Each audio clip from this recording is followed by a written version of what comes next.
Dans cette vidéo, nous allons nous amuser à recréer l'application FlutterMate. L'application FlutterMate que vous voyez à l'écran là. L'application FlutterMate, c'est l'application qui a été utilisée par l'équipe de Flutterflow pour promouvoir pour la première fois en fait la création d'une vraie application avec Flutterflow.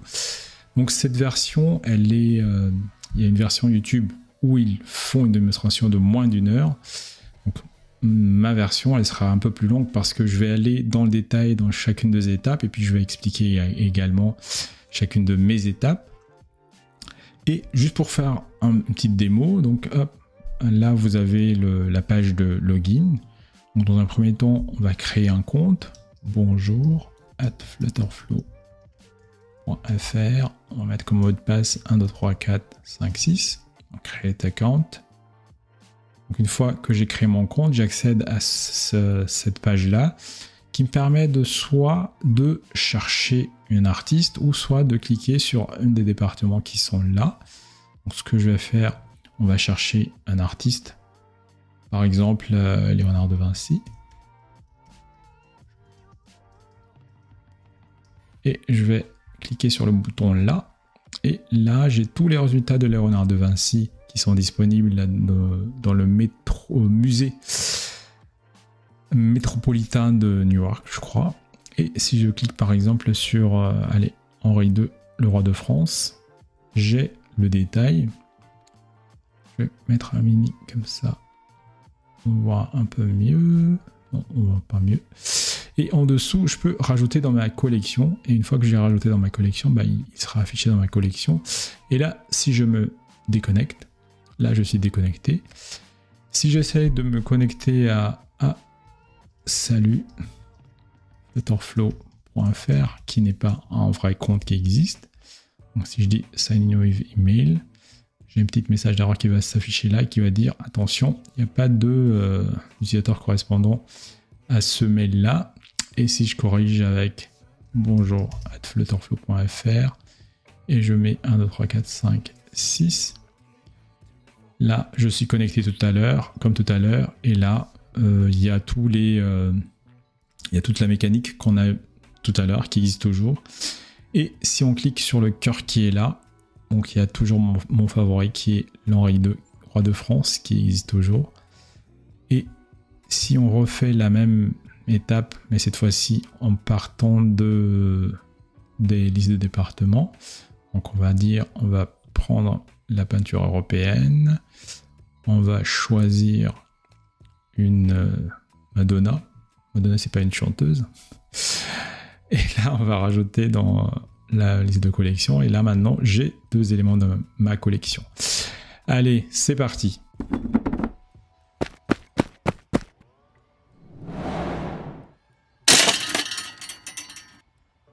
Donc, au niveau des étapes qu'on va suivre pour la création de cette application, nous allons tout d'abord commencer par créer l'application. Et au moment où on va créer l'application, bon, on va faire la configuration Firebase. C'est une chose qu'on va faire assez souvent au niveau des vidéos que je vais créer. Ensuite, on va créer les appels aux 4 API. Donc il y a 4 API qui vont être appelés. Je vous le montrerai au début de cette partie-là, quelles sont ces API. Et une fois que ces 2 étapes-là ils sont terminées, on va créer les différents écrans. Donc il y en a 7 qu'on va créer ensemble. Et je vous montrerai les différentes étapes qu'il faut suivre pour créer chacune de ces 4 écrans-là. Donc là, on va créer le projet qu'on va appeler FlutterMate 2023. Et on va partir d'une page vierge, d'un projet vierge, blanc. Et là, vu qu'on va utiliser Firebase pour l'authentification et pour le stockage des favoris aussi, donc il va falloir setuper Firebase. Donc pour setuper Firebase, il faut au préalable avoir un compte Google et accéder à la page console.firebase.google.com qui est là et ajouter, donc là j'ai déjà 2 projets que j'ai créés. Donc là il faut ajouter un nouveau projet et lui donner un petit nom, donc là on va l'appeler FlutterMate 2023. Donc ce qu'il faut récupérer, c'est cet identifiant unique associé à mon projet. Là, comme je pense qu'il n'y a que moi qui ai ces identifiants-là, c'est pour ça qu'il ne l'a pas proposé. Mais si par exemple j'ai mis Fluttermate tout court, il va me proposer un petit suffixe qui va me permettre de me distinguer par rapport aux autres. Mais comme il n'y a que moi qui ai ça, il va me proposer ça, donc je copie ça et je vais dans ma configuration qui est là. Donc je passe à la deuxième étape et je mets mon Firebase Project ID qui est là. Donc là, si je clique sur Connect, comme mon projet n'existe pas encore, il me dit attention, votre projet n'existe pas encore, il faudra que vous rajoutiez firebase@flutterflow.io en tant qu'éditeur du projet pour que ça puisse fonctionner. Donc là, nous, on va avancer, on va continuer. Dans un premier temps, on ne va pas utiliser Google Analytics, même si ça peut être utile plus tard. Hop, on va décocher ça et on va créer le projet. Et là, on patiente un peu.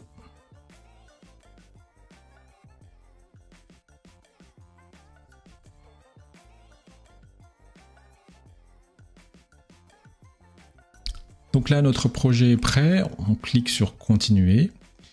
Et on accède à la page de console de Firebase.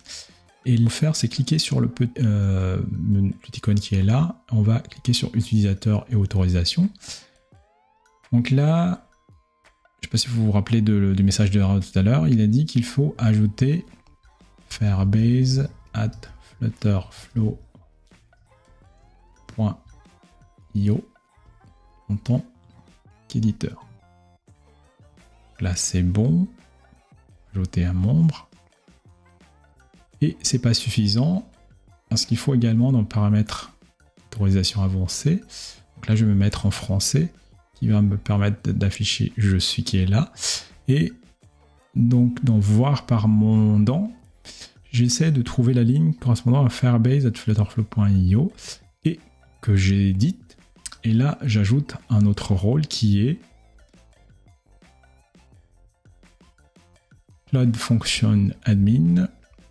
Je clique sur la petit truc là, Cloud Function Admin.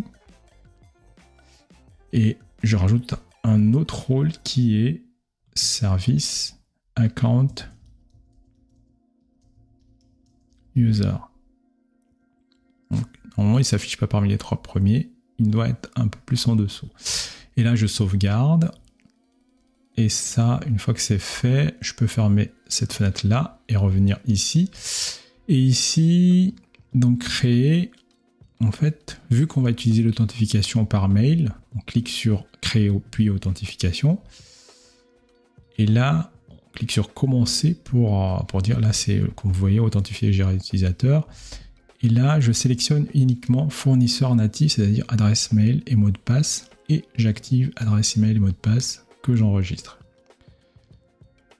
Une fois que c'est bon, il y a une dernière configuration qu'il faut faire, sinon ça, lors du déploiement des règles Firestore, Store, vous risquez d'avoir des problèmes. Donc on revient ici, on va dans paramètres du projet et dans emplacement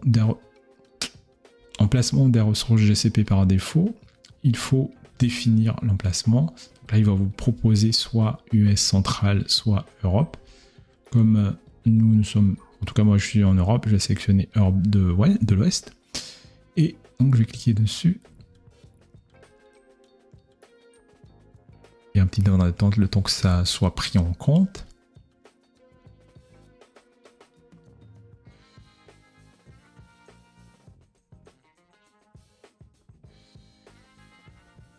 Et là, on a terminé notre configuration Firebase. On n'aura plus à y revenir plus tard, sauf éventuellement pour vérifier ou faire des tests pour voir les utilisateurs qu'on a créés. Donc on revient dans Firebase. Là maintenant, si je clique sur Connect, donc là vous voyez, il n'y a plus d'erreur. Donc on a dit, on va activer l'authentification. On va également créer des collections. Dans Firebase, les données des utilisateurs, ils sont stockés dans ce qu'on appelle des collections. Et une fois qu'on a fait ça, on va cliquer sur Auto Generate Config File. C'est des fichiers de configuration en fait qui sont utiles à l'application pour pouvoir se connecter à Firebase. Donc on dit Generate Files. Donc là, il y a un petit d'attente également.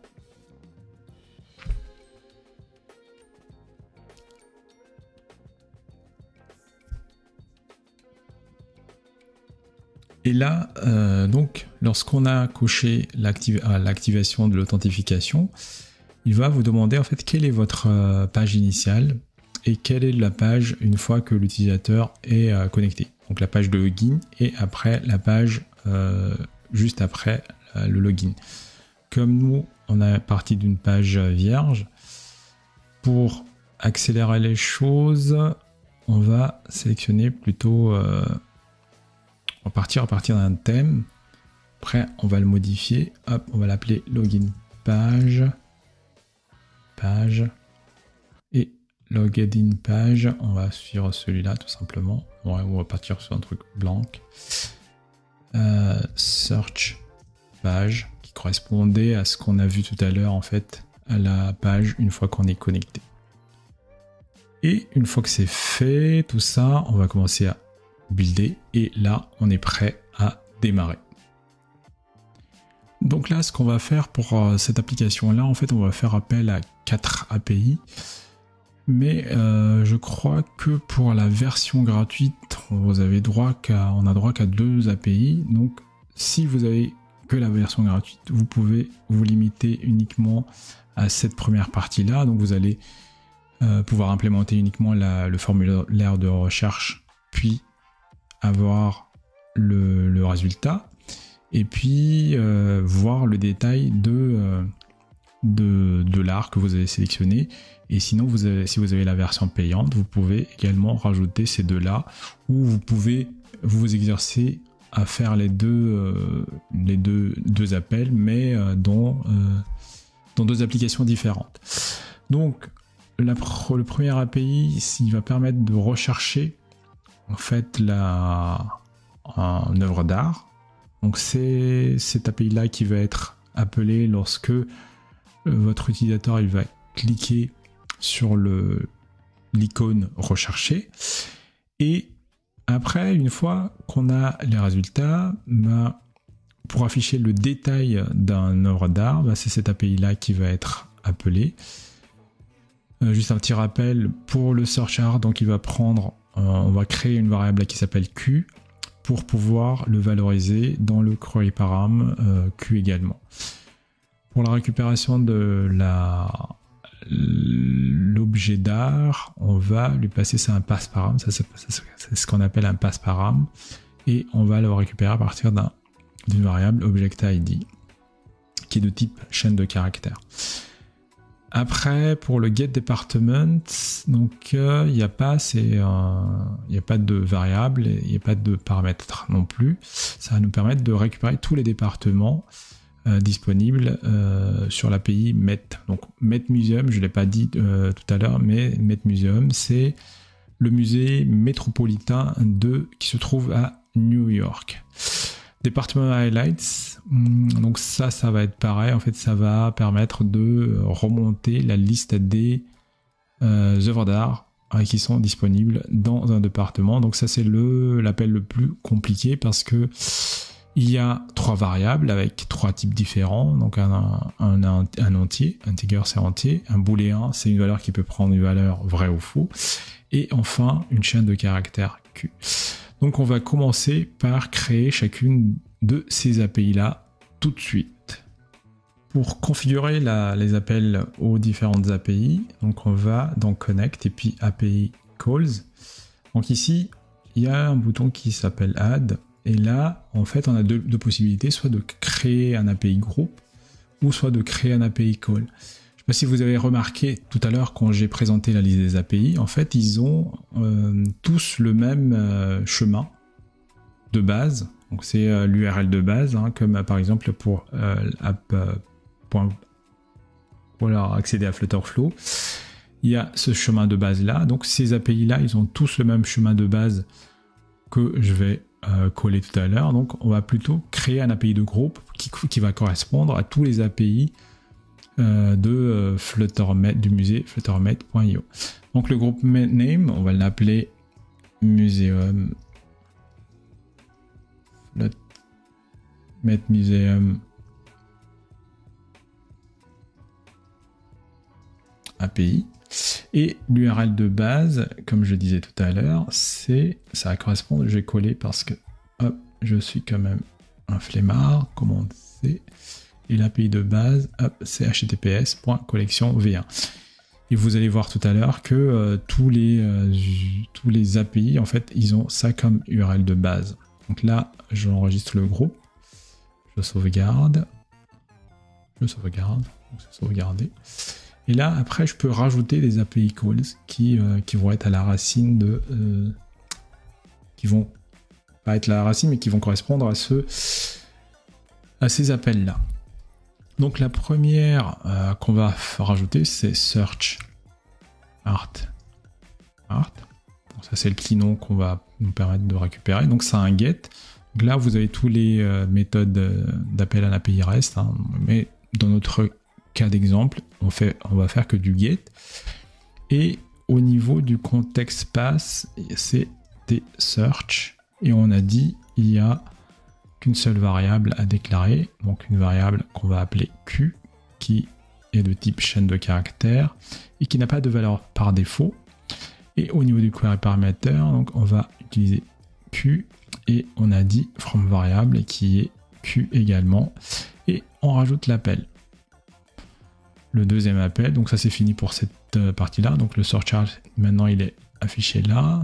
On va rajouter le deuxième appel, donc pareil, c'est get art piece. Donc c'est pareil, ça a un get. Et lui, par contre, il s'attend à une path param. Donc path param, en fait, ça définit avec, je crois que ça s'appelle un crochet. Bon, pour le nom, j'ai oublié le nom de ce caractère spécial là, donc je vais l'appeler object ID.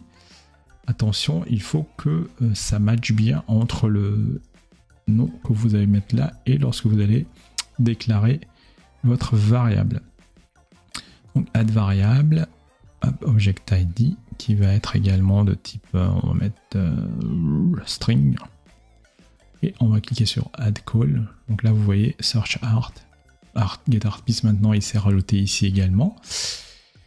Les deux autres que j'ai dit que c'était facultatif si vous étiez en mode free, c'est get departments. Donc get departments qui et qui n'a pas de query parameters et qui n'a pas de variable non plus. Donc je vais rajouter. Donc il se rajoute là. Et le dernier, c'est department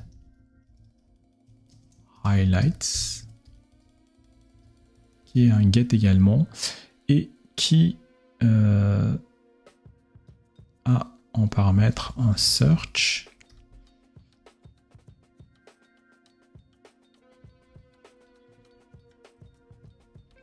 Donc qui a également comme paramètre un search. Et par contre, lui, en fait, il va prendre deux query parameters. Le premier, c'est...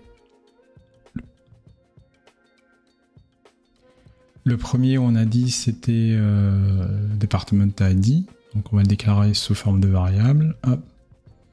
Department ID. Et qui est de type entier, qui n'a pas de valeur par défaut, donc ce n'est pas une liste non plus. Le deuxième, c'est isHighlight, qui va être un booléen, donc il peut prendre une valeur vrai ou faux, qu'on va lui donner une valeur par défaut à true pour vrai. Et enfin le dernier, qu'on va lui donner un petit nom qui va s'appeler Q et qui est de type chaîne de caractères, et on va lui donner une valeur par défaut qui va être étoile. Donc ça c'est très important parce que si sans cette petite étoile là, vous risquez de vous retrouver en galère. Donc là, dans Query Parameter, je redéfinis les différents paramètres. Donc Department ID qui va être pris à partir de variable Department ID, isHighlight qu'on va récupérer à partir de la variable isHighlight, et enfin la variable Q qu'on va récupérer à partir de la variable Q. Hop, là on sauvegarde le projet et juste pour tester, cancel, faut cliquer sur add call sinon ça va pas aller très bien. Donc on enregistre, on va tester chacune des API. Donc sur le premier, on va pas par exemple tester le search art response test, On va lui mettre une valeur comme dans notre démo tout à l'heure, Léonard de Vinci. Et là, si on clique sur test API cal, donc l'appel a bien marché. Et si on sélectionne une de ces IDs là pour récupérer un art piece, cancel, pourquoi il ne veut pas? Ah, il faut sauvegarder. Donc si je vais dans get art piece et maintenant je vais dans response test et je remplace la valeur de l'object ID par celle que j'ai recopiée, test API calls, et là ça ne marche pas, c'est le drame. Call definition, variable, object ID, c'est ID majuscule, vous voyez l'erreur qu'il fallait pas faire. Donc là, si je reteste normalement, donc là, ça ne marche pas. Comme vous voyez, ça ne marche pas. Et vous savez pourquoi ça ne marche pas? Parce qu'il manquait tout simplement un chemin en plus qui est objects ici. Donc je sauvegarde et je reteste. Donc là, je prends la même valeur, test API call, et maintenant j'ai le détail de mon pièce d'art. Donc get departments, pareil, on va tester pour vérifier que ça fonctionne bien. Donc là, comme il n'y a pas de carry params, il n'y a rien du tout. Là, ça devrait marcher comme sur des roulettes. On va prendre Arts from Africa, donc département numéro 5. Hop, département highlights. Et ici, response test. On met département ID 5, is highlight true. Et Q, on laisse, bon, on va mettre étoile, même si on sait que c'est valeur par défaut. C'est true, donc là, vous voyez, j'ai bien des ID, juste pour vous montrer que ça correspond bien à un art africain, celui-là. Get art piece, je vais faire hop, art piece, et là, si je remplace, bon, ça peut marcher, je reviens là, response test, bon, c'était 5, ah, il fallait sauvegarder, hop, c'est plus intéressant, je pense, que quand je fais des erreurs, quand ça marche, parce que ça va vous permettre de découvrir les petites astuces qu'il faut avoir. Donc là, hop, j'ai les résultats, j'en recopie un au hasard. J'arrive pas à recopier. CTRL-C, save. Maintenant, si je regarde ici, dans Response Test, je double-clique là. Bon, j'arrive pas à recopier. Pourquoi j'arrive pas à recopier? Department Highlight, Cancel. Save déjà. Department Highlights. Response Test. 126682. 126682. 126682. Test API Calls. Et là, c'est un truc de Rockefeller. Je sais pas à quoi ça correspond. Donc voilà sur la partie appel à l'API Calls. Maintenant, on est prêt pour attaquer la création des différents écrans. Donc le premier écran que nous allons créer, c'est l'écran de login que vous voyez à l'image là. Donc il y a tout d'abord cette image. Donc il y a une image de background et par-dessus, il y a ce conteneur-là qu'il faudra créer. Et à l'intérieur du conteneur, il y aura cette image Fluttermap là qu'il faudra mettre. Et enfin, il y aura deux champs de formulaire. Donc le premier, c'est un champ email. Et le deuxième, c'est un champ password et un bouton Sign in with email. Et un deuxième bouton qui va permettre d'accéder à la deuxième page qui est en dessous. Donc la page de création d'un compte que je vais montrer après. Donc pour la page de login, on va partir d'une page vierge dans laquelle on va rajouter une stack. On rajoute une stack parce que dans l'image qu'on a vue tout à l'heure de la page de login, en fait c'est une superposition de deux éléments. Donc il y a une image en dessous. Donc c'est pour ça que hop, dans un premier temps, on va rajouter une image. On va lui mettre une taille infinie et là on va mettre 130, 140, 150. Et par-dessus cette image là, on va rajouter une colonne et on va lui également lui faire prendre une taille. Et dans la colonne, on va lui rajouter un conteneur pour que ça occupe tout l'espace. Là, comme vous voyez, ça prend tout l'espace. Et par-dessus ça, on va lui mettre une hauteur de 130 ou 140. Et pour... Bon, 120. Et donc on va lui faire en sorte de s'étendre ou pas. Donc à l'intérieur du conteneur, on va mettre une colonne. Et à l'intérieur de la colonne, on va mettre l'image. Mais cette fois-ci, l'image, on va la récupérer de notre asset. En fait, pour le moment, il n'y a qu'un seul asset. C'est Fluttermate. Je mettrai en lien un moyen de télécharger ce fichier-là. Comme ça, vous pourrez également le reconstituer chez vous. Donc là, je reviens là. Je vais dans Images. Et puis, je vais dans Asset. Au lieu de Network ici, je vais sélectionner Asset. Et je vais sélectionner Fluttermate. Clac. Et là, maintenant, dans conteneur, si je mets comme taille width infini, donc là, il va prendre bien l'espace. Et pour que j'ai bien la bonne taille, je vais mettre 120, peut-être 130, 40. Que mon texte, mon image, il s'affiche bien. Donc là, ça ressemble déjà pas mal à ce qu'on a vu tout à l'heure. Au niveau de l'écran. Après, il manque l'arrondi. Donc pour l'arrondi, je vais sélectionner le conteneur. Et ici, je vais mettre un arrondi à 30. Je vais pas bloquer. Je vais supprimer cette partie-là. Et cette partie-là que ça reste normal. Donc là, il y a bien l'arrondi qu'on cherchait tout à l'heure. Je vais te mettre 150 pour avoir tout. Ouais, 150 c'est mieux. Et ensuite, on va rajouter en dessous de la colonne, encore une autre colonne pour pouvoir rajouter justement les différents éléments, notamment les deux formulaires, plus le bouton, plus le texte. Donc là, on va rajouter un conteneur dans lequel on va rajouter un text field, donc pour le formulaire de texte. Hop. Donc, comme j'ai la flemme, je vais taper text field.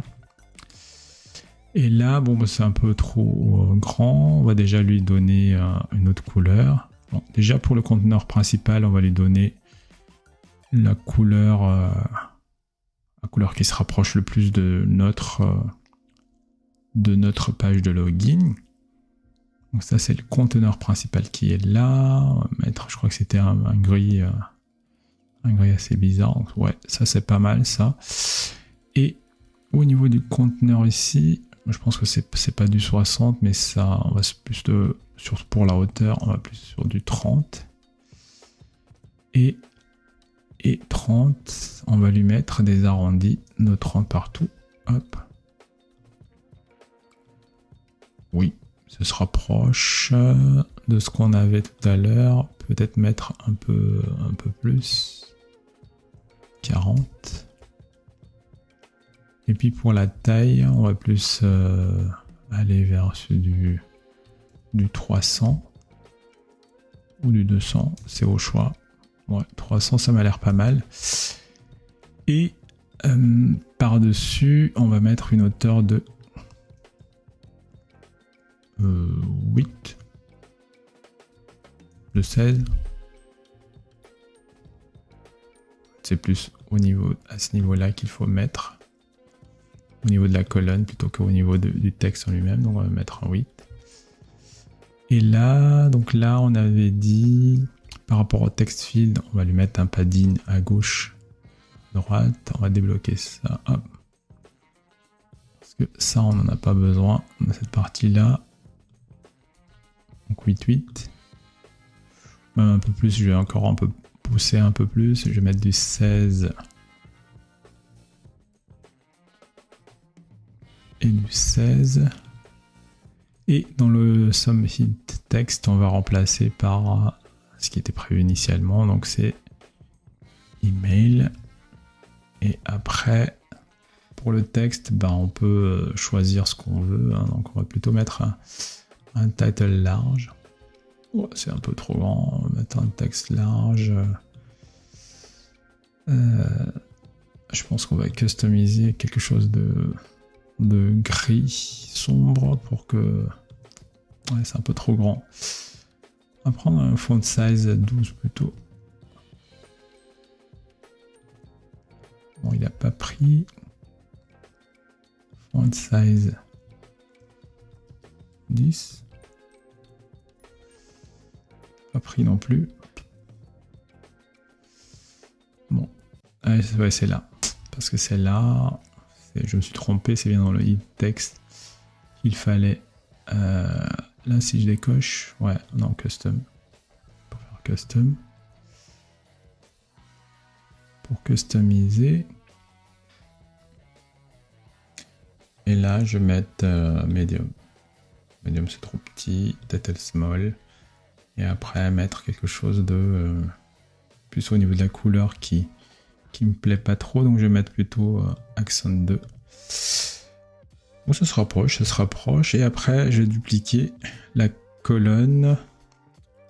Où je pense qu'il n'y a pas besoin de dupliquer la colonne. Là, il suffit de dupliquer le conteneur pour avoir quelque chose qui se rapproche de ce qu'on avait tout à l'heure. Et puis mettre un padding de hauteur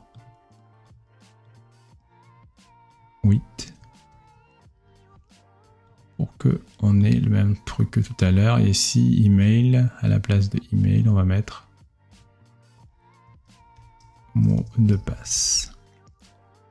Donc email, comme c'est un champ, en fait, on peut spécifier le type d'information qui va être saisie là. Donc ça va être un email adresse, entre autres. Est-ce qu'il y a besoin d'un masque? Non. Est-ce qu'il y a besoin d'un filter? Non plus. Et mot de passe.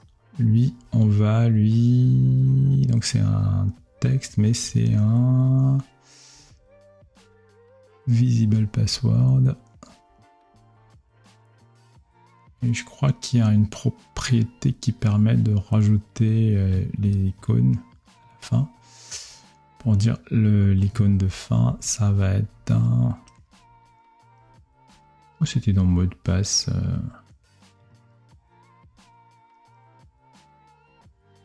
Donc, soit. Password field. Ouais, c'était pas ça, donc qu'il soit. Donc il y a deux choses à faire pour les mots de passe. Il faut sélectionner le type visible password. Ouais, finalement non, on va mettre du texte et password field. Et quand on sélectionne le password field, il y a la possibilité de dire si. Waouh, je me suis perdu là. Je vais la refaire. Plus bas, password field, je sélectionne la zone de texte et dans zone de texte,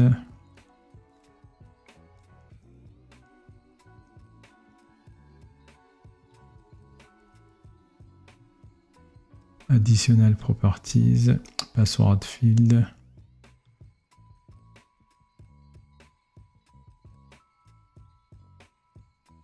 icon color,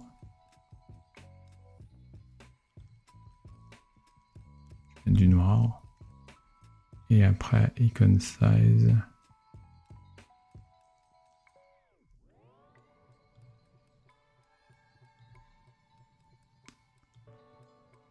bon, je cherche un peu, il faut que je trouve, je pense que je vais réussir à trouver, mais comme ça un mot de passe. Il y a un moyen de... Non, il n'y a pas de moyen. Bon, tant pis. Je pensais qu'il y avait un moyen de rendre le mot de passe visible.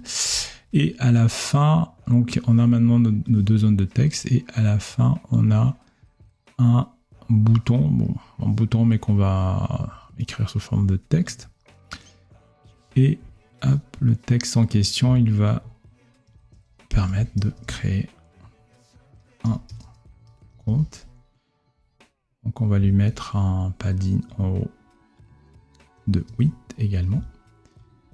Et là, on a quasiment la même chose que... bon, peut-être cette image-là, on va lui mettre un 8 aussi. qu'on ait vraiment quelque chose qui ressemble à ce qu'on avait vu tout à l'heure lorsqu'on a vu l'exemple de... Ah, tiens, il manque le bouton, effectivement.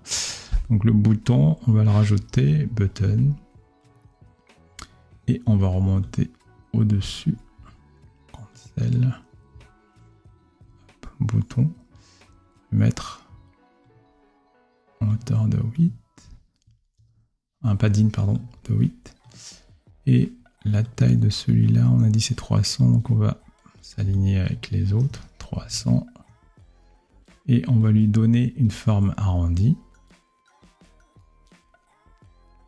Arrondi qui est border radius qui est là.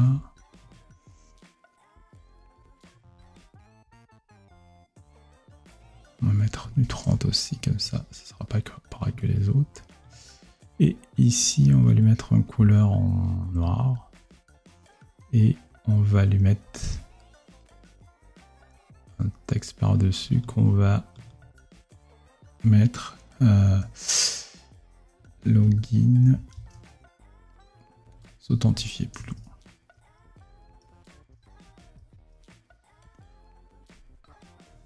Donc là, avec cela, normalement, avec toute la configuration qu'on a mis en place, ça devrait fonctionner. Mais ça ne fonctionne pas. Ça ne va pas fonctionner parce que faut tout d'abord créer un compte avant de pouvoir s'authentifier. Donc là, on va tout de suite s'attaquer à la partie création de compte, puisque la création du compte ressemble vachement à cet écran-là. Donc ce qu'on va faire, c'est qu'on va dupliquer la page directement. Donc pour cela, hop, commande D, dupliquer de page. Ah, c'est un root widget, c'est pas une page. Hop, la page c'est plutôt là. Hop, donc c'est CTRL D. Il veut pas. Commande D, CTRL D.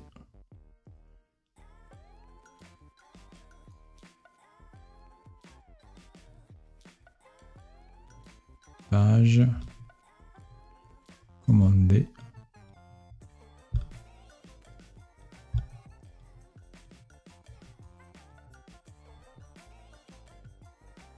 Voilà, dupliquer de page. Et après, on va renommer la page en create. Create account page.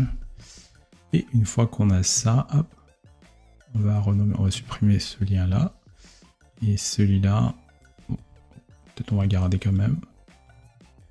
Pour dire que là, on va aller plutôt s'authentifier.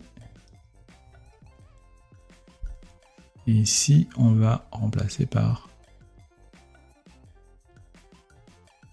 créer un compte. Et donc là, on a search page qui est prêt ici. Bon, on va pour le moment lui mettre un titre bidon. Search page. Donc là, maintenant, on va brancher tout ce qui est mécanique lié à Firebase. Donc dans Create Count, sur le bouton Créer un compte, on va lui associer une action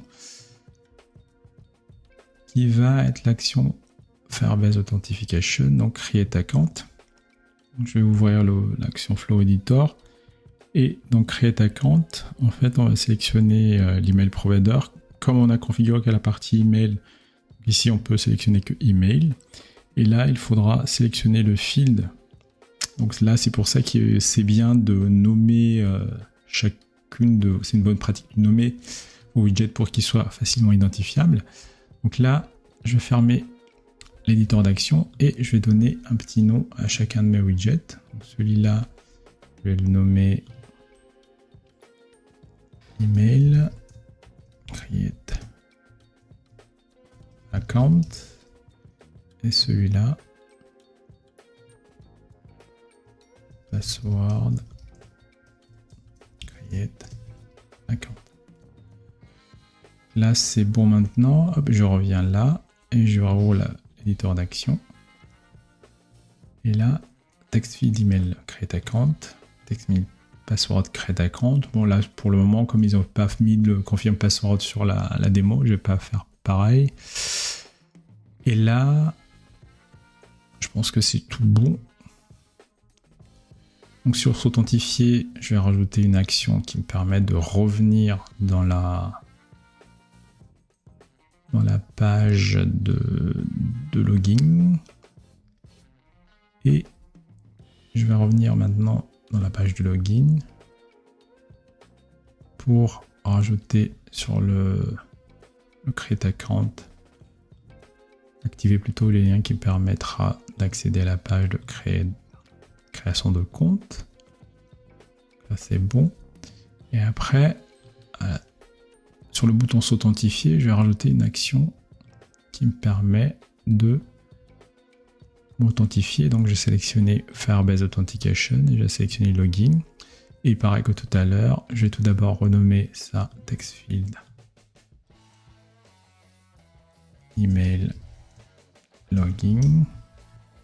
Et ici, text field password login.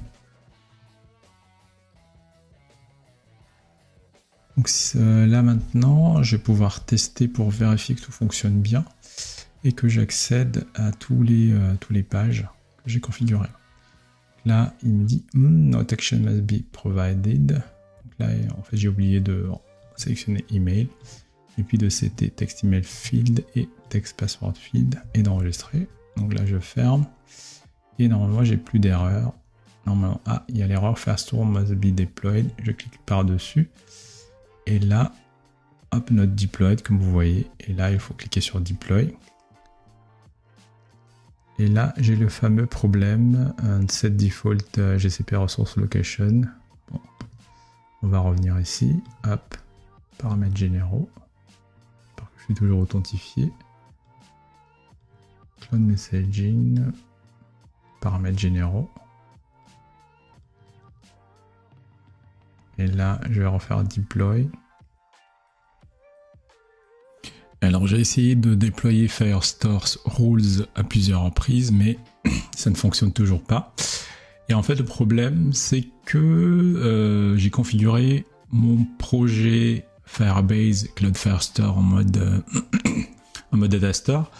Et bon, apparemment, ça marche pas. C'est pas que ça marche pas, mais il faut que je repasse en native. Donc, pour repasser en native, il faut cliquer sur accéder à Google Cloud Console.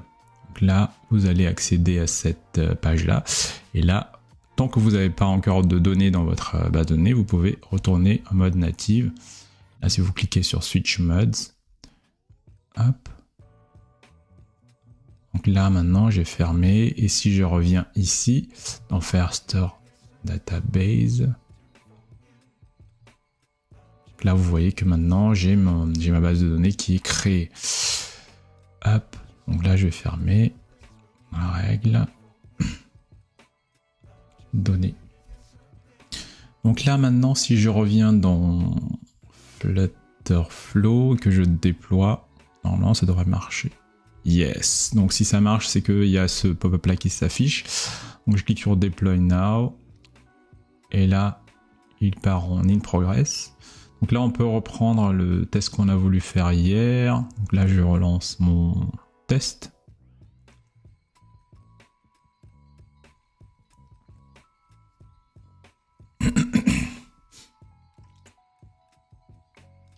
Donc là, maintenant, l'application est lancée. Bon, là, il y a un petit bug. Bon, on va corriger après. Donc, on va tout d'abord créer un compte. Et donc, je vais mettre test. Ou plutôt hello flutterflow.fr. Donc là, je suis en train de m'authentifier. 3, 4, 5, 6. Je crée un compte. Et là, vous voyez que j'accède à la page de recherche. On va mettre en place quelques correctifs parce que là, ça n'a pas l'air de bien fonctionner. Donc, on va mettre en dark mode. Ouais, c'est en dark mode que le test il s'exécute en dark mode, d'où le problème qu'on a. Hop. Donc, hop, si on met le texte plutôt en noir en dark mode. Voilà, ça c'est réglé. Et dans Search Page, on va rajouter un nouvel élément, un nouveau widget pour qu'on puisse se déconnecter. Donc, dans le colonne, on va rajouter un bouton. Et on va englober dans une ligne pour que comme ça on peut le centrer. On va lui mettre un padding de 8 au-dessus. Et juste pour qu'on puisse faire le test des deux pages de création et de login, on va lui mettre un logout. J'enregistre. Et là, si je me logout, bien sûr, j'ai oublié de rajouter l'action associée. Donc, commande A. Je sélectionne commande A pour l'action. Puis, Firebase Authentication. Et là, parmi les actions possibles, il y a tout simplement logout.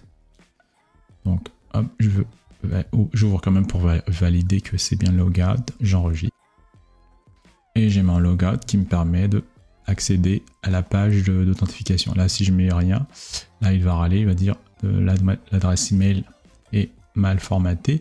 Et si je vérifie au niveau de mon First Store Database, notamment ici, donc j'ai bien hello@flutterflow.fr qui a été créé, qui s'est connecté aujourd'hui. Je vérifie quand même une dernière fois. Donc on a testé la création de compte, il fonctionne. Maintenant, je vais tester l'authentification. On va passer 1, 2, 3, 4, 5, 6. Donc il y a le petit icône là qui se rajoute automatiquement et s'authentifier. Et là, c'est le drame parce que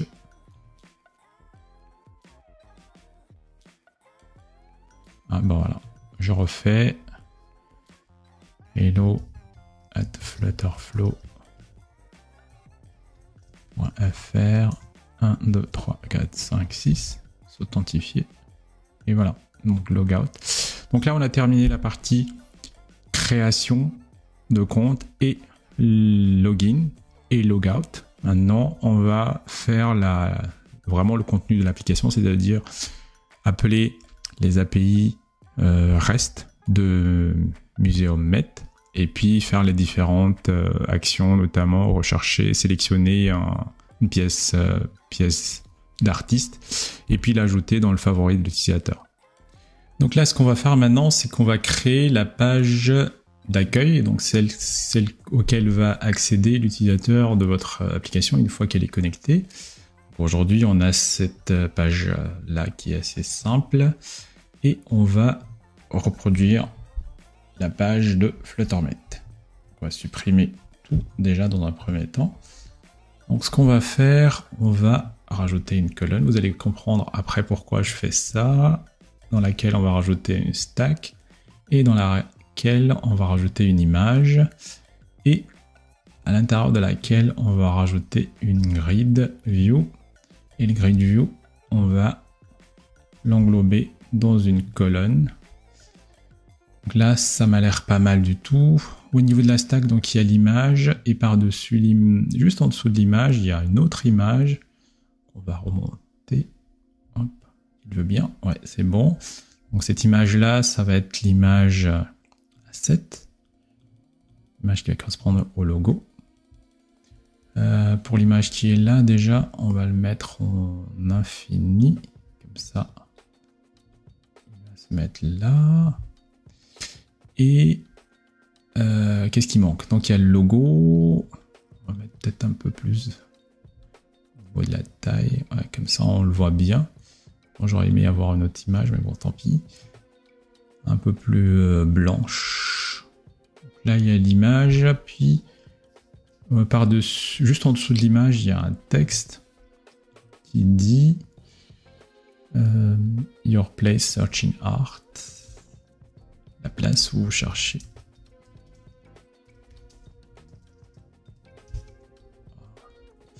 Donc là, je remonte ça pour qu'il soit en dessous de l'image. Parfait.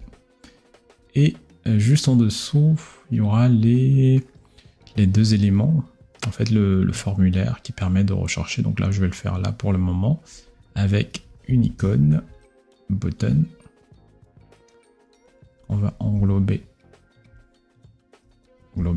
dans une ligne et dans laquelle on va rajouter pas un texte mais un text field. Là, ça m'a l'air parfait. Peut-être juste au niveau de la taille où c'est pas tip top.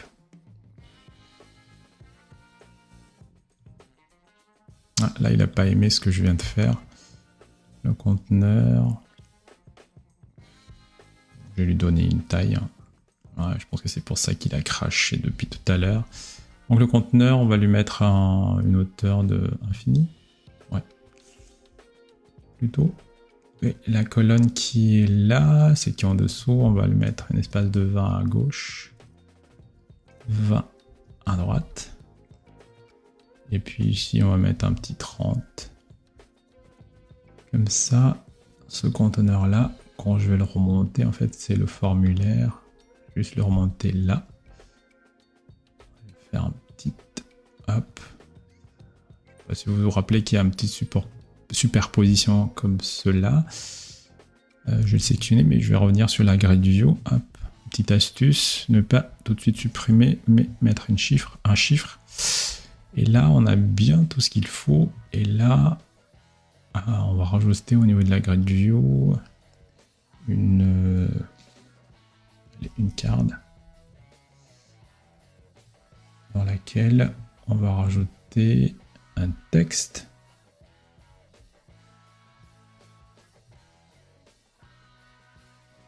Et là, pour centrer, je crois qu'il y a une petite astuce que je... Ouais, mettre 0 pour que ce soit centré.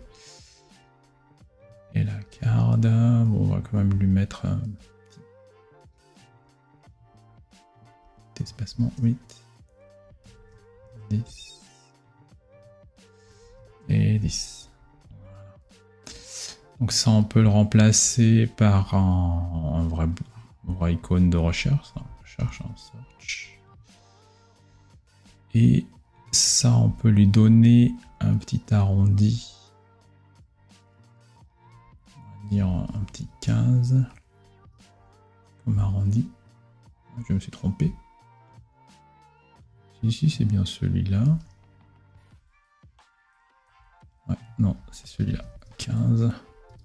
Comme arrondi. Et pour que il se démarque un peu en termes de couleur par rapport au fond, on va lui mettre une couleur, allez, celui-là. Là, c'est pas mal. Bon, ça ressemble pas à l'original, mais on fait avec ce qu'on a. Juste pour tricher, peut-être que la prochaine image, elle a peut-être une image qui correspondrait. Celle-là, elle est pas mal, ça. Donc, je vais récupérer l'URL de cette image-là. Et je vais remplacer l'image qui est en haut par celui-là. Ouais, là, ça rend mieux que tout à l'heure. Je préfère celui-là comme image de fond. Et j'ai oublié, parce que juste au-dessus de la grille, en fait, il y a également un texte. Ce qu'on va faire, on va rajouter un texte qu'on va rajouter au-dessus de la grille, si j'y arrive. Non, il ne veut pas. Sinon, je le fais par là. S'il ne veut pas, par là-bas. Non plus, il veut pas.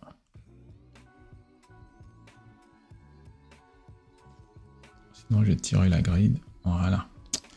Donc ici, c'est centré, la colonne elle est centrée. Le petit aligné plutôt à gauche. Ah non, centré. En centré, c'est mieux. Et là, pour l'aligner à gauche, je vais là englober dans une row.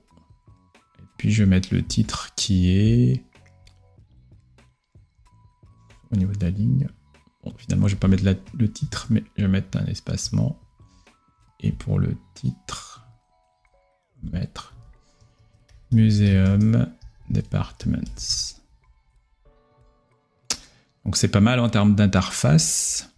On va maintenant s'occuper de l'appel à l'API en fait pour que le grid, ce texte-là, il va récupérer le libellé de chaque département du musée.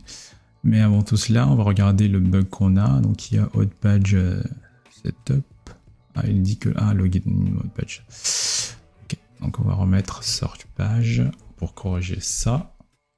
Et puis l'autre bug, c'est Firewall Setup Out of Date. Ouais, on va corriger ça après. C'est pas un problème. Donc là, je reviens sur ma page.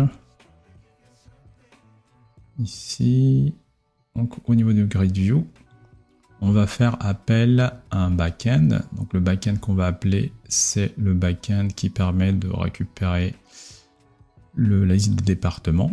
Donc hop, ça c'est le groupe qu'on a défini tout à l'heure et avec le endpoint name getDepartments.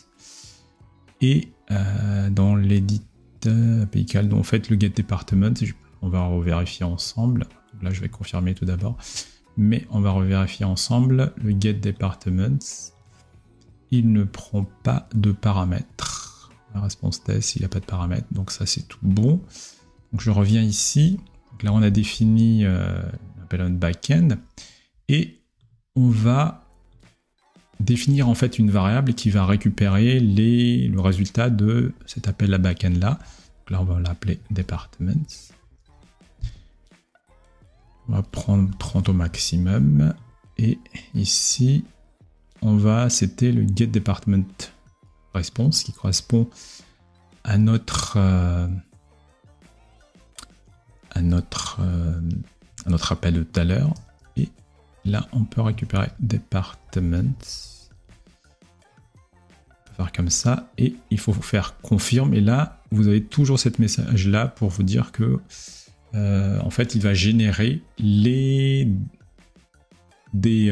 widgets filles à partir de chaque élément de réponse de l'appel au backend. Donc là, on peut faire OK. Donc là, vous voyez qu'il y a un changement par rapport à tout à l'heure.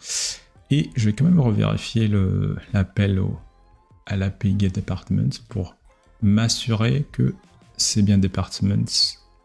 Oui, c'est bien departments. Après, il y a department ID et display name pour le texte.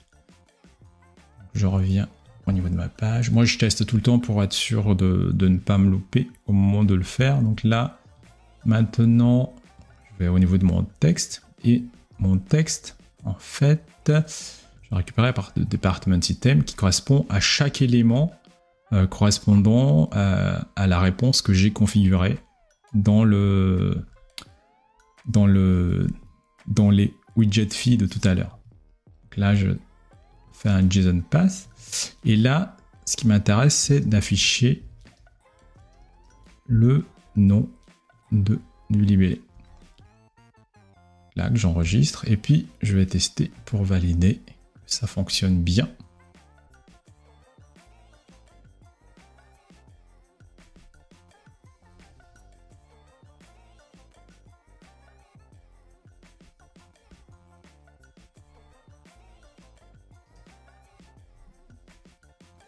Donc là, comme vous pouvez le voir, en fait, il y a bien le texte des départements qui s'affiche.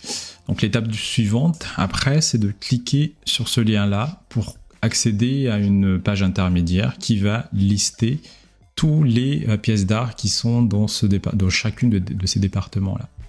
Donc je survole. Ah, il y a un petit problème ici, mais on va le corriger après. Donc l'étape d'après maintenant, c'est de créer une page dans laquelle on va avoir la liste des pièces d'art qui sont dans un département. Donc on va créer une nouvelle page ici. On va appeler Department Highlight Page.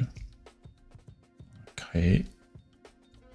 Et cette page-là, on va pouvoir y accéder en cliquant sur un des cartes qui sont là. Donc là, commande A, on va aller dans Action, on va rajouter une nouvelle action, et sur clic de cette page-là, on va aller dans Department Highlight Page, et on va lui passer en paramètres deux informations. Donc il y a tout d'abord le Department ID, qui va être de type entier, et display name qui va être de type chaîne de caractères. Donc le display name, on va l'utiliser ici. Après on va customiser un peu pour que ça soit un peu plus joli. Page paramètres, il n'a pas encore pris en compte. Il j'enregistre. Page paramètres. Bon, j'ai l'impression qu'il n'a pas pris en compte, donc je la refais. Display name. Confirme.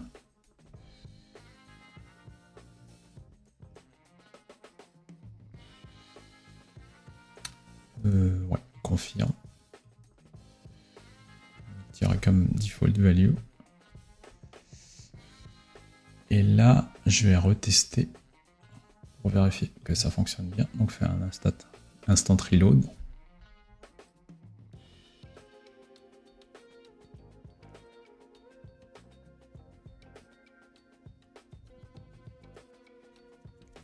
Bon, ça marche pas. Comment ça marche pas?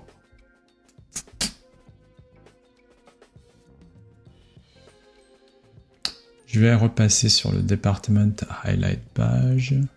Search Page, pardon. Donc ici. Parce que je passe pas, bien entendu. Paramètre Display Name. Donc là, c'est Department Item. JSON Path. Display Name. Confirmé. Et l'autre, c'est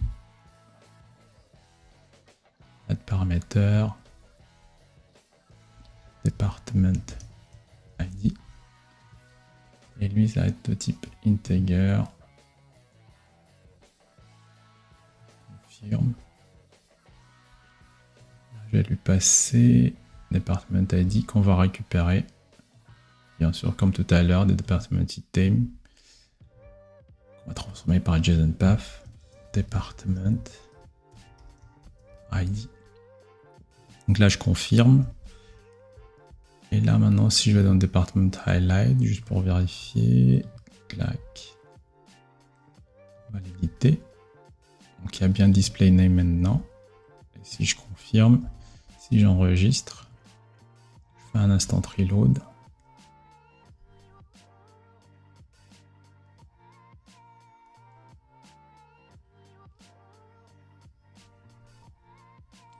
Donc là, si je clique, voilà, donc là, ça marche mieux maintenant. Hop, je vais aller à la page précédente. On va juste rajouter un petit bouton qui permet de retourner directement. Ça nous évite de cliquer sur le bouton précédent du navigateur. Donc dans Department Highlight Page, je vais rajouter un icon button. Je vais cliquer, glisser. Je vais mettre en leading. Oh. Clac, voilà. Ça marche bien. Et ici, au lieu de add, je vais faire un back. J'enregistre. Et puis je reteste un peu pour être sûr que j'ai rien raté.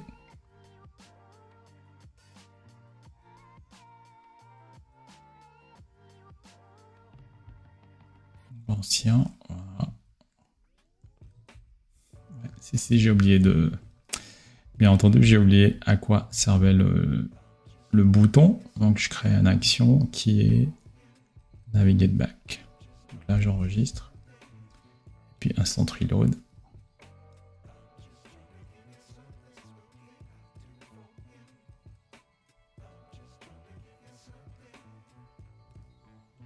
Voilà, American Decorative Arts. Bon, il n'a pas trop aimé. Ancienne Art. Bon, là, ça a l'air de marcher, c'est déjà pas mal. Donc là, maintenant, ce qu'on va faire, c'est afficher la liste des pièces d'art dans ce département-là. Donc pour cela, on va appeler l'API Department Highlights qu'on a défini également dans la liste des API. Donc cette partie-là, on va le faire plutôt en deux temps, parce que je ne sais pas si vous vous rappelez, mais le Get Department Highlights, en fait, il va donner une liste d'object IDs, plus celui-là. Là, je vais faire un response test. Donc, il va pas avoir un paramètre, le Department ID, mais en réponse, il va avoir une liste d'object IDs. Donc on va faire en deux temps. On va tout d'abord essayer d'afficher chez chaque IDs là dans une dans une liste. Et après, pour chaque élément de la liste, on va appeler l'autre API qui est getArtPiece pour récupérer le détail de chaque pièce d'art. Donc là, on était là, Department Highlights. Oui, donc là, hop, je vais mettre là plutôt. Donc on a notre colonne à l'intérieur de laquelle, bon, j'aime bien moi faire en sorte que ce soit aligné en bas plutôt qu'en haut, parce que dans l'ordre, vous voyez bien que c'est à gauche, à droite. Pas à gauche, à droite, mais ils sont dans l'ordre où ils sont mis. Donc là, c'est au bas, donc autant le faire au bas. Donc ici, je vais mettre list view. Et à l'intérieur de la list view, je vais appeler un API. Donc ici, API calls. Et ça va être le getDepartmentHighlights. Et dans laquelle je vais utiliser une variable qui sera departmentID, qui est la variable que j'ai déclarée lors de la définition de l'API, et qui va prendre comme valeur le departmentID, qui lui correspond aux pages paramétreurs de cette page-là. Donc departmentID, donc là je confirme, donc là j'enregistre pour être sûr de ne rien perdre, et à l'intérieur de ma list view, je vais rajouter un conteneur dans lequel ajouter un conteneur et dans laquelle je vais juste rajouter un texte pour le moment. Et donc ici, pour chaque élément de notre list view, je vais générer les widgets filles de manière dynamique pour chaque élément de la réponse. Donc ça, je vais appeler object IDs. C'est object IDs. Je vais afficher au maximum 30. Et après, c'est la réponse au backend carry, donc c'est department highlight response que j'ai besoin. Et ici, c'est $object_IDs. Donc regardez bien, $object_IDs, pourquoi je mets ça là? Bon, je vais confirmer d'abord object IDs pour que derrière il y a bien l'affichage des widgets filles qui se met bien, donc $object IDs, parce que si je me mets ici, getDepartmentHighlights, et que je teste mon API,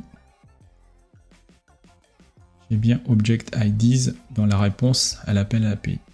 Là je reviens là, et hop, pour afficher uniquement un élément de chaque liste.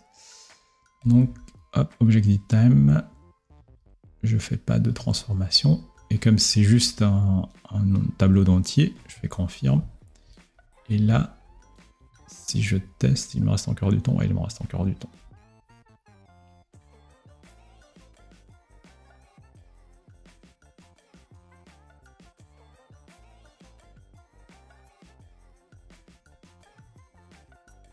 Donc là, vous voyez, j'ai bien les identifiants de chaque objet qui s'affiche. Donc ça, c'est top. Maintenant que je sais que ma requête, elle marche, je vais pouvoir faire la valorisation de chaque élément de ma liste pour que on récupère cette fois-ci le détail de chaque pièce d'art.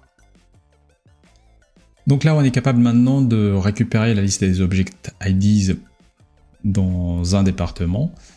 Maintenant, hop, ce qu'on va faire, c'est qu'on va faire appel au getArtPiece pour avoir le détail de chaque pièce d'art du département.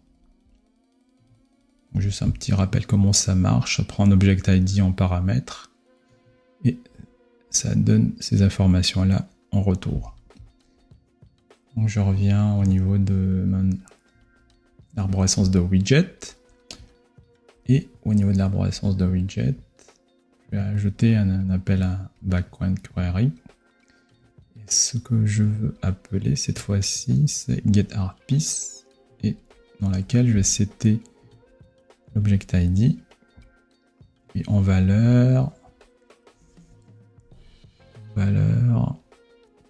c'est l'object ID item JSON path que je vais utiliser. Je fais confirme et ça me permet en fait ici d'afficher la réponse de cet appel background query là. Là maintenant, si j'édite celui-là, donc l'appel que je fais c'est getArtPieceResponse.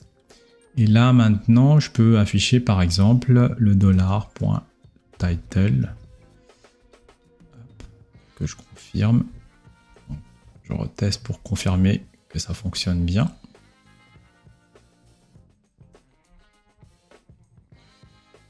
Vous voyez, donc là il y a bien le détail le titre de chaque détail, il n'y a plus l'entier parce que maintenant j'appelle le getArtPiece pour récupérer les informations de la pièce d'art. Ce qu'on va faire, on va quand même le rendre un peu plus joli, donc je l'englobe dans une ligne. Et puis je vais mettre une image aussi parce que je crois qu'il y a une image pour chaque pièce d'art. En haut, non, pas égal. Là, image. Pour me souvenir de l'URL de l'image, donc getArtPiece. Je fais un rappel. L'image, il est où? Object URL. Il n'y a pas d'image. C'est nul ça. Ici, il y a une image. Object URL. Bon, soit. On va plutôt prendre la classification. Je crois qu'il y a une classification. Ça va traîner quelque part. Classification. On va mettre un peu plus petit juste en dessous. Après pour l'image, on réglera ça après. Donc il y a une ligne là, un texte là, on va peut-être rajouter une colonne à l'intérieur de laquelle on va rajouter pas besoin de rajouter une ligne, on va rajouter un texte et le texte on va lui récupérer la getArtPieceResponse qu'on va utiliser $.classification et on va mettre confirme. On va mettre en rouge pour que ça se détache par rapport au reste.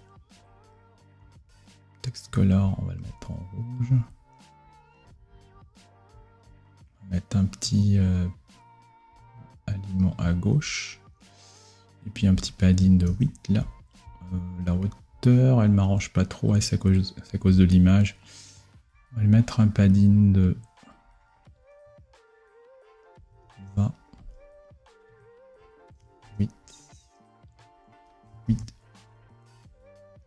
puis ici, peut-être mettre un 50. Pour la colonne aussi. On lui peut mettre un padding de 8 là. De 8 là.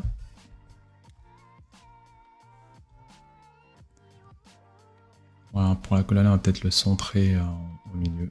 Voilà. Ça, c'est beaucoup plus intéressant.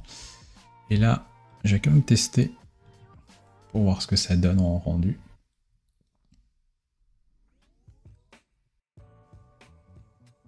Donc nul, ça c'est pas moi, ça c'est l'erreur côté E. Pourquoi il veut ça? Test. Je pense qu'il y a des données qui manquent. Toujours le overflow en bas parce que en fait j'ai pas mis en scrollable là, j'imagine.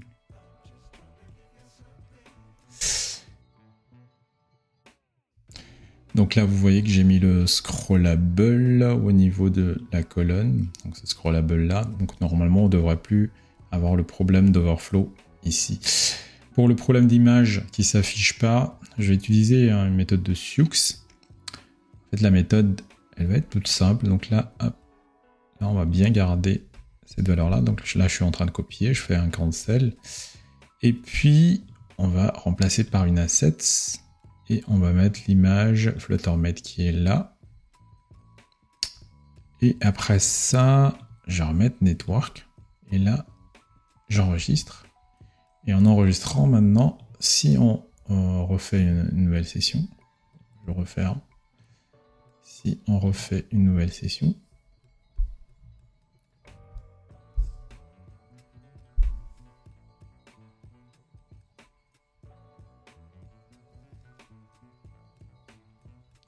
donc maintenant si on teste, on va cliquer sur un des départements. Là il y a un overflow aussi, donc là on va le corriger après. Asian Art, on clique dessus, là on a bien les images qui s'affichent correctement. Donc l'étape d'après, on va essayer de corriger au fur et à mesure les overflows, mais sinon l'étape d'après c'est d'afficher sur clic d'une de ces lignes en fait, afficher le détail pour que derrière l'utilisateur il puisse me mettre dans ses favoris justement une des peintures qui s'affiche. Alors pour pouvoir afficher le détail d'une pièce d'art dans une autre page, donc on va tout d'abord créer la page, hein, qu'on va appeler à partir d'une page blanche, art piece page, créer de page. Et donc ce qu'on va faire en fait à partir de la liste des pièces d'art d'un département, on va créer une action.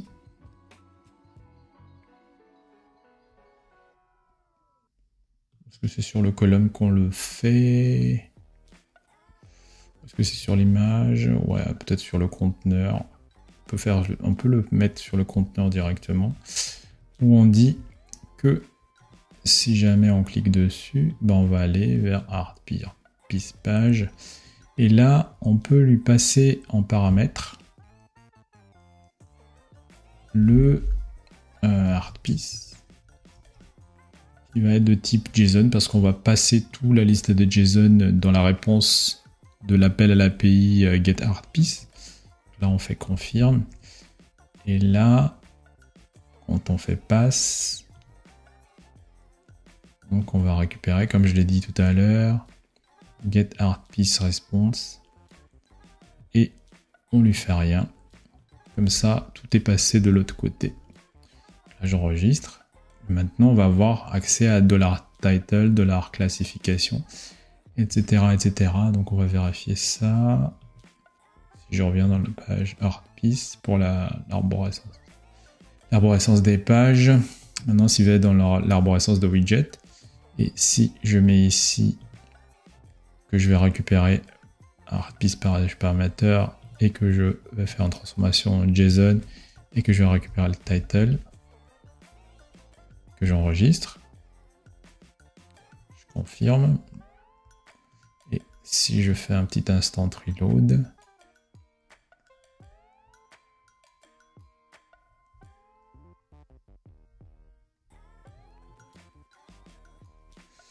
donc là, je vais retester, je vais prendre un Asian Art parce que c'est ça le plus fourni. Là, je vais récupérer ça. Donc, il y a bien Art Calica qui s'affiche, donc c'est parfait. C'est ce qu'on voulait faire. Et une fois qu'on a ça, bah, on peut tout simplement essayer d'afficher les différents éléments. Et puis, on va rajouter un bouton tout à la fin pour dire ajouter aux favoris. Pour faire ça, il y a une grande image qu'on peut rajouter déjà. Ici. Rajouter une image qu'on va mettre. On va mettre un petit padding 20 un peu partout. Et puis width infini. Et puis la taille. Ouais, 100, ça me paraît peut-être plus taille infini. Oups. Bon, ça c'était le truc à ne pas faire.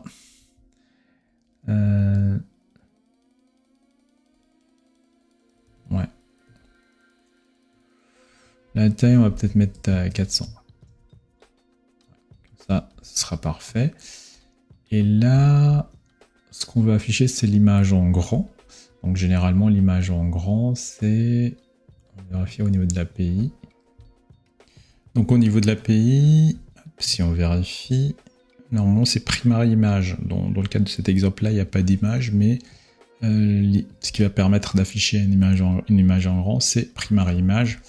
Donc ce qu'on va faire, on va se remettre ici et ici. Bon, finalement, on va peut-être enlever le padding là. Comme ça, le truc, il va s'afficher tout en grand. Et ici, on va mettre ArtPiece et JSON Path. Et ici, on va récupérer de primary image. Donc là, comme tout à l'heure, si jamais l'image ne bouge pas, je vous donne l'astuce, en fait, c'est de remettre Assets ici et de resélectionner Network. Bon, là, ça ne marche toujours pas. Assets, vous sélectionnez notre image et après, vous remettez Network. Et là, ça devrait bien marcher. Donc là, si on teste, instant reload. Donc si je clique, on va dire Cloisters, là où il y a une image de tête de femme, là normalement, elle devrait bien s'afficher en grand. Donc là, franchement, c'est parfait. On se rapproche de plus en plus de ce que avait fait l'équipe Flutterflow quand ils avaient développé FlutterMate. Ce qui nous manque maintenant, c'est la partie où on ajoute cette pièce d'art là dans le favori de l'utilisateur qui est connecté. Donc c'est ce qu'on va faire maintenant. Alors, pour pouvoir faire ça, je vérifie juste ici. Dans la liste des propriétés de l'utilisateur, on va rajouter un nouveau champ qu'on va appeler Favorites. Et qui sera un integer, qui sera une liste d'integers d'entiers et qu'on va valider. Donc là, c'est validé. Maintenant, j'ai la liste de utilisateurs, de favoris, maintenant qui va être integer. Et c'est à l'intérieur de ça qu'on va stocker, entre guillemets, les pièces d'art favoris de l'utilisateur qui sera connecté. Une fois que c'est fait, dans la page ArtPiece, donc on va récupérer justement lors du chargement de la page, on va récupérer document from reference, users,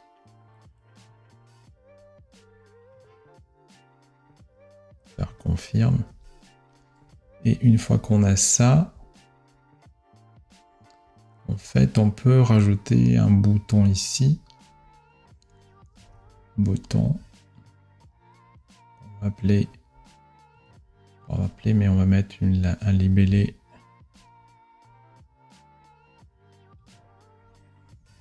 Add to favorites.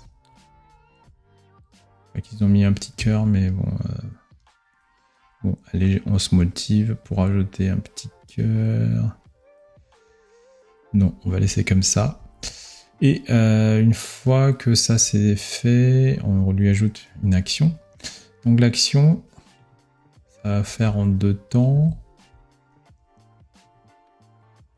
La première, c'est de mettre à jour la référence de l'utilisateur pour ajouter le favori dedans.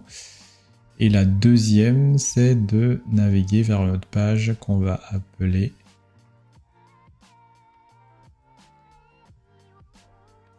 collection page.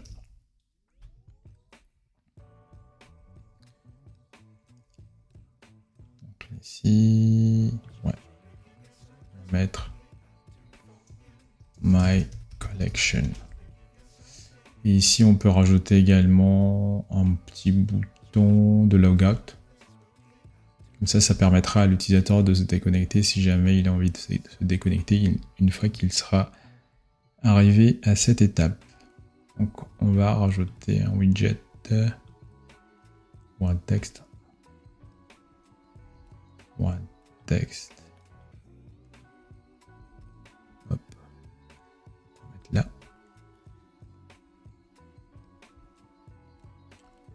Centrer. On va laisser comme ça. C'est l'astuce dessus que c'est que j'ai trouvé pour que ça soit 213, donc 0.1. Et là, on va mettre log out. Et on va mettre un padding de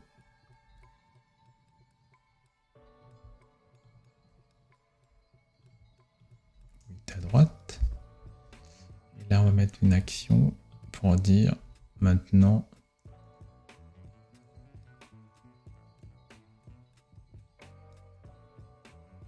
Firestore, non, Firebase Authentication, Logout. Et je pense qu'il faut rajouter une action aussi pour dire je navigue vers la page de login. Là, j'enregistre. Et maintenant que c'est fait, maintenant je vais sélectionner la page. Ça, c'est ma collection. Il faut que Art Piece, Add to Favorites. Donc, ça, on a dit que je vais ouvrir l'éditeur d'action. Il va faire deux choses. Donc, il va mettre à jour Update Documents.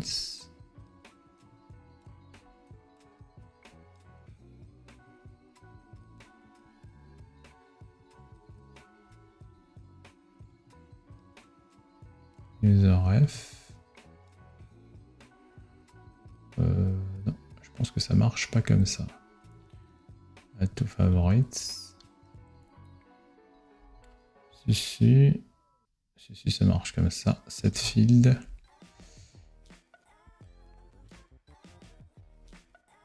Favorites.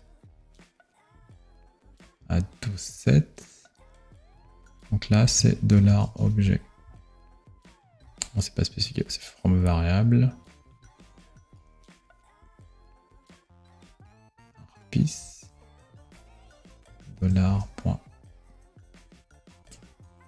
Je vais y arriver. $object ID. Là, je confirme. Et une fois que ça c'est fait, on va aller naviguer vers la page de collection qu'on va fermer. Et dans la page de collection, je pense qu'on va récupérer la liste des collections. Pour le moment, je vais pas récupérer la liste de collections, mais je vais juste valider que le flow il fonctionne bien déjà. Donc là, instant reload.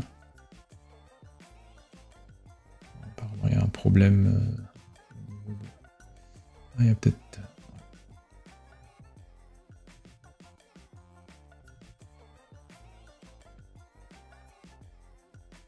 Firestore query get is set incorrectly for art piece.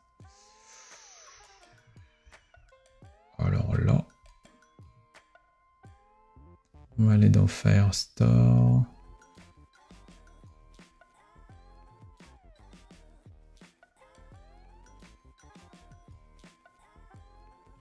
Je pense qu'il faut valider le schéma dans ce cas-là.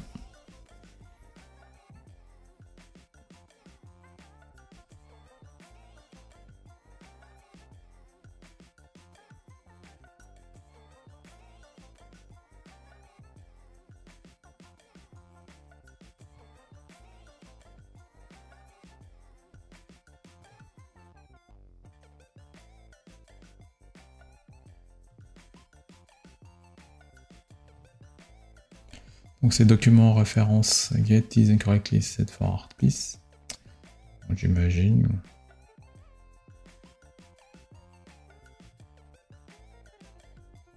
Bah si c'est document de référence, user.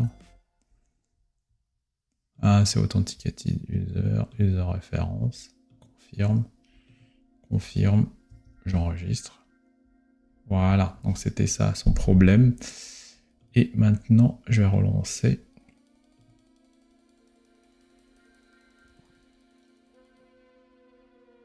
Donc ça a expiré ma session. Ok, bon parfait. Je vais relancer une nouvelle session.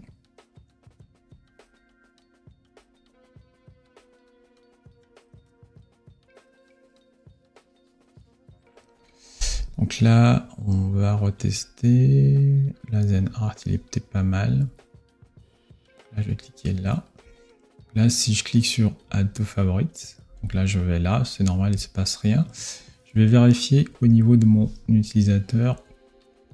En fait, donc là, je suis dans Firebase cette fois-ci.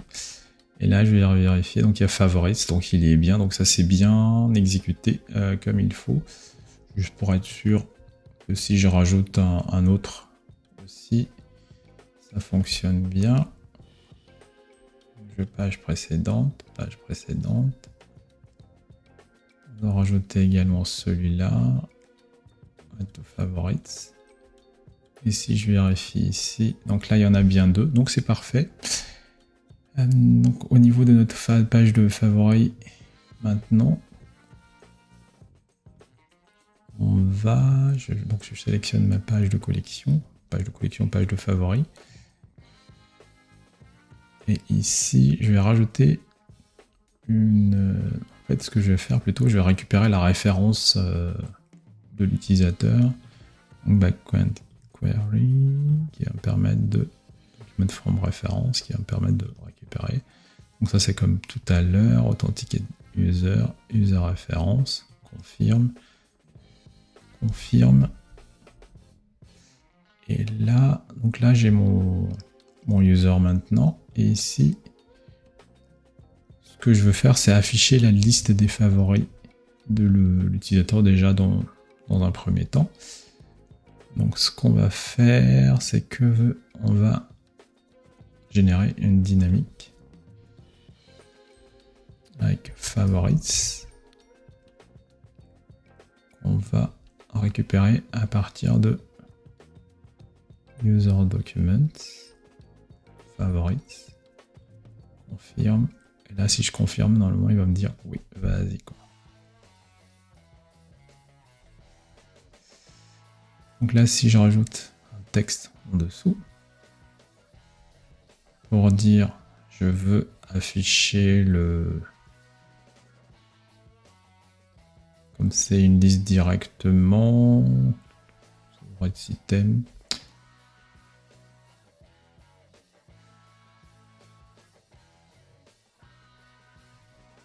Ouais, il n'y a pas de changement encore, favorite item. Donc là, comme ça. Là, ça devrait afficher les ID que j'ai stockés dans le champ favorites directement. Là, on va toujours sélectionner Asian Art. Peut-être sélectionner Buckle cette fois. Et on ajoute dans le favori. Donc là, il y a bien tous les ID qui s'affichent, donc c'est parfait. Et là, si l'on veut que ce soit un peu plus cool que tout à l'heure, c'est-à-dire en termes d'affichage, on peut afficher justement l'image plus également les textes associés. Donc pour cela, ce qu'on va faire, en fait, c'est que on va rajouter... Ouais, je vais le wrapper directement dans une ligne. Et on va lui rajouter une image, on va mettre en début. Et l'image, juste pour comme dans l'image de département, donc ici c'est primary image small, pour ne pas prendre le risque de me gourer. Je copie, je vais dans collection page, hop, ici. Image. Donc ici, ce que je vais faire, hop, je vais faire un appel au backend, add backend query, et là je vais appeler call. Je pense que ça vous l'avez deviné que c'est, je vais appeler le get art piece et que je vais setter object ID en prenant cette fois-ci comme valeur favorite item sans modification. Et là, une fois que j'ai ça, je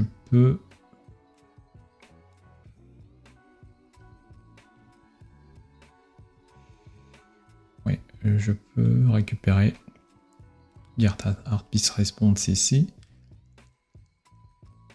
et utiliser $primary page small. Donc là, pareil que tout à l'heure, hein, la petite astuce, c'est de faire comme ça, de sélectionner Fluttermate, puis de remettre Network et d'enregistrer. Donc là, ici, pareil. Là, c'est l'élément, l'ID, mais si on veut mettre le texte maintenant, on va récupérer plutôt, on va éditer ça, donc on va récupérer getResponse API. Et ici, on va mettre $.title et on met confirme. Et là, maintenant, si on teste, reload,